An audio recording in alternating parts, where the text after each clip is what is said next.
پر، لیکن راستے میں کوئی ایسا نہیں کرنا. راستے پتہ ہے نا فتح مکہ والے دن حضور کی گردن مبارک ایسے جھکی ہوئی تھی. ہاں جی، تو اس سنت پر عمل کرتے ہوئے کہنا یا اللہ تیرا شکر ہے ساڑھے وچ پاور کوئی نہیں سی تیرا کرم. نہ کسی کو ڈنڈے لہرا کر دکھانے ہیں، ڈنڈے ہم نے دکھانے ہیں کفر کو.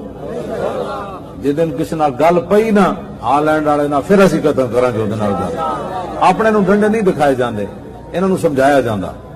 احتجاج میں بھی ایک خاص لمٹ کو کراس کرنا تو غلط ہے نا. مثلا میں آپ کو کچھ ساؤنڈز دکھا دیتا ہوں آپ کی ہی اس وقت کے وزیر اعظم کے، اس وقت کے صدر کے، اس وقت کے وزیر ریلوے، اور آپ بتائیے کہ وہ پروٹیسٹ کے زمرے میں آتے ہیں یا وہ انسائٹمنٹ کے زمرے میں آتے ہیں، یا آپ بتا دیجیے گا ذرا سن کے دکھائیے گا. 4 تاریخ کو میں لاہور پہنچوں گا، لاہور کو بند کروں گا. 8 تاریخ کو میں فیصل آباد جاؤں گا، فیصل آباد بند کروں گا. 12 تاریخ کو میں کراچی جاؤں گا، کراچی بند کروں گا. اور 16 تاریخ کو میں سارا پاکستان بند کروں گا.